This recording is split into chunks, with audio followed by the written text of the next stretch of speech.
Universitas Warmadewa menggelar The First Warmadewa International Conference of Science, Technology and Humanity Program Ecotourism Resilience during COVID-19 Pandemic.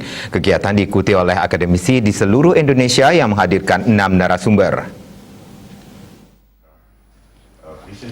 Ketua Panitia IGD Pasek Mangku menyatakan konferensi internasional diadakan selama 2 hari, yakni pada 7 September dan 8 September 2021.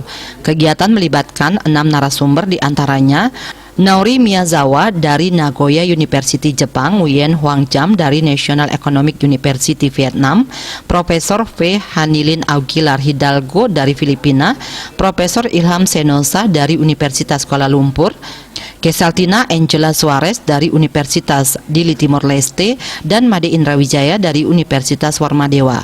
Kegiatan juga mengundang peneliti dan dosen yang juga dari luar Universitas Warmadewa. Peserta kebanyakan dari kalangan akademisi yang ada di Indonesia. Terima kasih untuk internal konferensi hari ini, yaitu kita adakan 2 hari ya.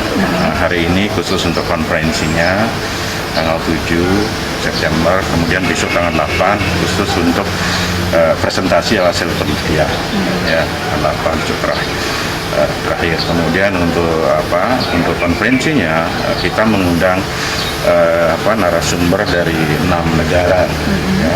Pertama dari Jepang, kemudian yang kedua dari Vietnam, satu universitas di Vietnam, kemudian ada juga dari Malaysia, dan juga ada dari Filipina, kemudian dari Indonesia ada dari Warmadewa yang mewakili dari Fakultas Kedokteran, dan terakhir dari Timor Leste, yaitu invited speaker-nya kita undang dari 6 negara.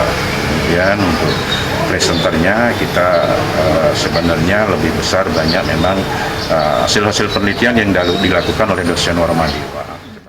Tujuan dilaksanakannya konferensi internasional ini untuk menjajaki penelitian para akademisi. Hal ini juga bertujuan untuk mencapai misi dari Universitas Warmadewa, yakni Go Global. Selain itu, kegiatan juga bertujuan untuk mencapai skema unggulan yang berkaitan dengan ekoturism. Dari lembaga penelitian Universitas Warmadewa mengadakan international conference yang berjudul Ecotourism Resilience during COVID-19 Pandemic. Nah, tujuan daripada international conference ini yang pertama adalah mewadahi hasil-hasil penelitian dari hibah institusi, sehingga luaran daripada penelitian ini menjadi lebih jelas dan dalam rangka untuk meningkatkan kinerja terutama di bidang penelitian. Kegiatan dilaksanakan secara online dan menerapkan protokol kesehatan COVID-19 secara ketat. Desak Aryani, Bali TV.